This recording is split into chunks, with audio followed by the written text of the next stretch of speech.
ওরা আপনার রিজিক, শোনেন এই জায়গাটা ভালো করে শোনেন, ওরা আপনার ভিতরে একটা টেনশন ঢুকিয়ে দিয়েছে, পরিবারের মাধ্যমে হোক আর সমাজের মাধ্যমে হোক, অথবা এই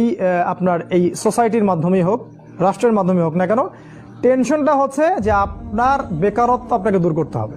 রিজিকের পেরেশানি আপনার ভিতরে ঢুকিয়ে দিয়েছে। প্রতিটা যুবককে জিজ্ঞাসা করেন, দেখবেন পেরেশান যে খাবো কি আর জীবনে করবোটা কি। দেখবেন মানে ভাবখানা এমন যে ও যদি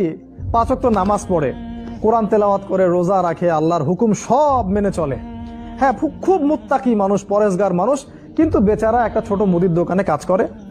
বেচারা একটা ধরেন সবজি বিক্রি করে বা হালাল কোনো কাপড়ের ব্যবসা করে, ওর ভাবখানা এমন জীবনটাই নষ্ট হয়ে গেল, আমার জীবনে কিছুই করতে পারলাম না, কি করলাম জীবনে, নিজের পায়ে দাঁড়াতেই পারলাম না। এই যে কনসেপ্টটা মাথার মধ্যে ঢুকিয়ে দিয়েছে, এটা ওই পশ্চিমাদের থেকে আসছে আর কি।